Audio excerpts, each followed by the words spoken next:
Now it's daybreak on the Rise News, and it's time for the press preview. A first look at the newspapers from around the world this morning. We'll start here in Nigeria, and we'll start with our sister publication, This Day newspaper. The main story, budget highlights: the federal government introduces a 6% tax on digital services as well as non-resident companies. Sugar tax now on all non-alcoholic carbonated beverages. Plans fuel subsidy removal for second half of 2022. The state's readiness to conduct national census. FIRS generated 6.4 trillion naira in 2021, and independent revenue collection surpassed 1 trillion last year. Also on the front page, 2023 identity of my successor remains a secret, says the president. Well, here's the front page of the Nigerian Tribune. It's leading with the federal government formally declaring bandits as terrorists. And above the nameplate there, 2022 budget, Nigeria to pay more for non-alcoholic beverages. FIRS collects 6.4 trillion naira revenue. Federal government records 1.1 trillion naira independent revenue, says the DG of the Budget Office, and plans to right-size workforce in agencies. I have no interest in who emerges my successor, says President Muhammadu Buhari, to sign electoral bill if options exist for primaries, rejects state police. And moving on to the Nation newspaper, the president is revealing reasons why he'll not disclose his preferred candidates for 2023. And the decision is to protect the likely successor. Those are his words. Moving on, Gazette classifying bandits, terrorists out. President Buhari rejects state police, and Okadibo's widow is NNPC Limited board chair. And the federal government to lay off workers. Now the Punch this morning, the PDP and others kick as Buhari dismisses state police insists on grazing routes. We've got to go back to grazing routes to address farmers' herder clashes, says Buhari. Finally, the FG releases Gazette declaring bandits terrorists. Also, debt servicing gulps 76% of revenue, experts. Buhari disagree on borrowings. And Osinbajo plans meeting with NLC over subsidy removal and transport palliative. That's the Punch this morning. We'll look at the foreign papers, and we begin with the Daily Express. It's posing a question: where would it all end? Referring to the pulling down of statue of slave traders in Bristol last year, as the statue vandals are cleared. This is the Metro. Statue Liberty. People rejoicing there. Scots out of COVID isolation. The Times this morning, boost for holidays as travel tests scrapped. Families to save £300 and avoid quarantine. Also on the front cover, Djokovic to be deported from Australia, and also Bristol jury clears protesters who toppled Edwin Colston's statue. The Financial Times says investors are ditching shares in tech firms in favor of stocks such as banks and energy producers whose fortunes are linked to economy recovery. And this is The Guardian. 4 cleared over toppling of Edward Colston's statue. And there's an appeal for action to tackle NHS staff crisis. And finally, Djokovic has visa cancelled after furore. And finally, the Daily Mail. We have liftoff. Almost all foreign travel testing rules scrapped. Boris says UK may be back to normal in 3 weeks. That's very optimistic, I believe. And hints 7-day isolation may be cut to 5. Also, anti-vaccine tennis star Djokovic to be kicked out of Australia. Well, let's bring in Emmanuel Bello for the press preview this morning. As always, good to see you, Emmanuel. And beginning with the newspaper of records, our sister publication This Day, as always. But it's leading with budget highlights for 2022, as well as the politics of 2023 and that televised interview with President Muhammadu Buhari. But let's begin with the budget highlights. The federal government is introducing 6% tax on digital services, non-resident companies, sugar tax now on all non-alcoholic beverages. We do need this money, to fund this budget. But Emmanuel Bello, are we overtaxing Nigerians? Is there going to be anything as that? Too much taxation?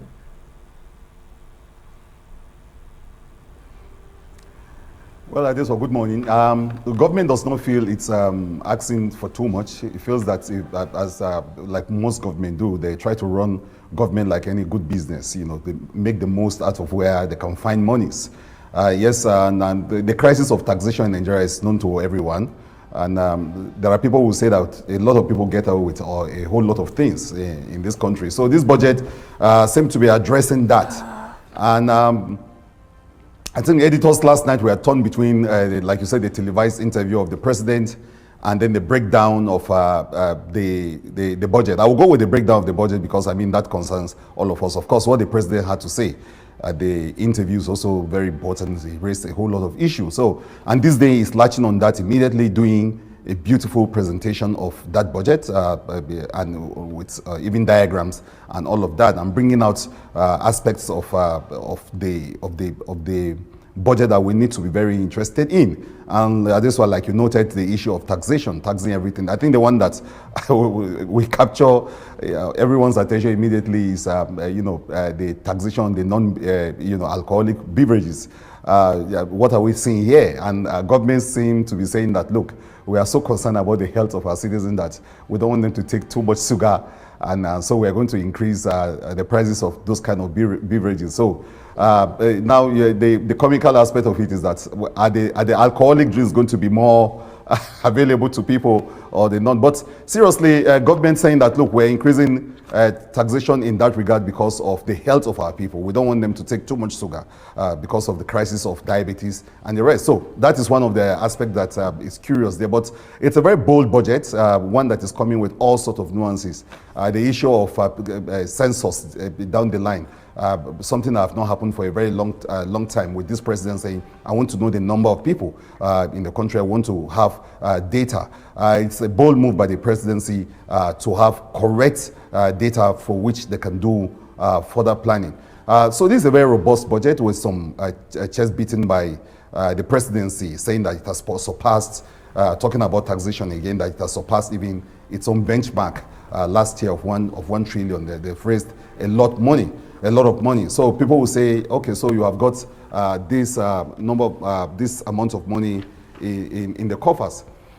It's a difficult, story, but this day presentation makes it a bit easy with that beautiful diagram there, suggesting which sector is getting what and the performance. I guess throughout today there will be conversation around this budget on its performance. Already the Minister of Finance saying that the performance last year wasn't bad, and projecting some form of beautiful projection into this year and what the budget will do. So while it's it's all tied with all sorts of financial, some kind of figures here and there, I think the reader might find these infographics and some of the explanation, especially the highlights in the front page of the This Day newspaper, a bit helpful to get a grasp and understanding of how this budget is going to perform, especially as this president is looking at his own legacy, looking at what he can do for the country, and looking at his last minute or last effort to rewrite his own narrative. Speaking of helpful, Emmanuel, the government is trying to assist the people to lose weight. Perhaps one legacy for the president. But still in This Day newspaper, right at the top, 2023, identity of my successor remains a secret. That's the president speaking here. The president must think rather highly of his opinion of a candidate come 2023. On the other hand, the issue of state policing, the president is saying that state police is not an option in tackling insecurity.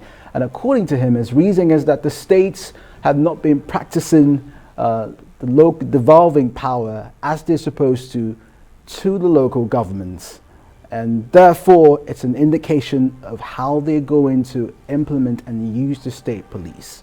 Perhaps rational arguments from President Buhari.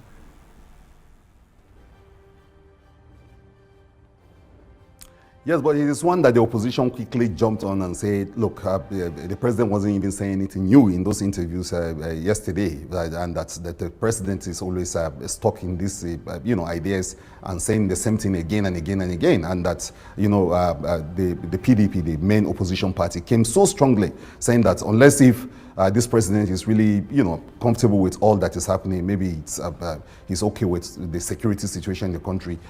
They are shocked at his statement on the state police.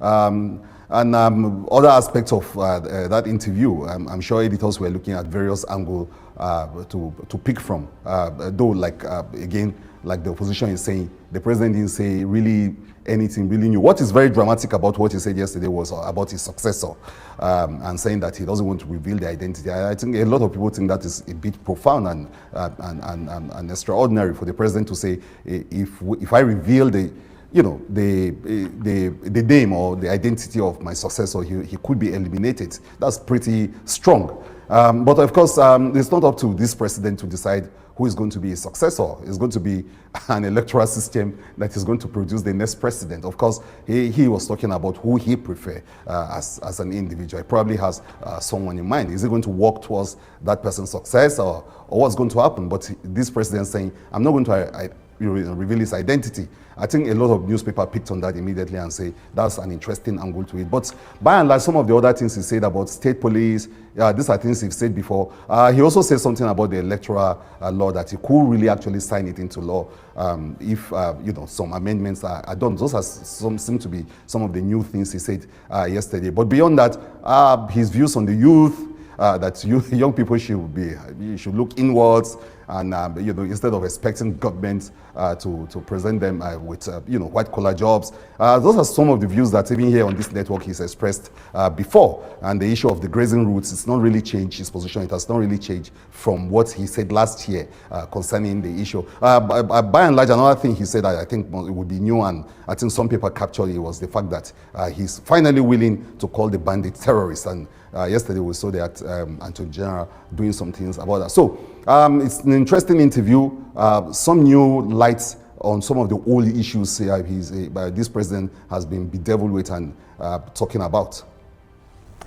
Now, Emmanuel, let's look on the international papers, and a story that's on, I think, most of them is the story of Novak Djokovic, the tennis player that's basically the reports that he could be deported from Australia. His case is actually at the top of the hour at 8 o'clock Nigerian time, so we'll know very soon. Australia basically saying, no one is above the rules, and that he never provided an exemption for a reason for not being vaccinated. His team said that the wrong visa was applied for, the one that didn't have that option. Australians seem to be very much approving of the decision not to allow him in, but Serbia is saying this isn't just an attack on Djokovic, this is an attack on mankind. What are your thoughts?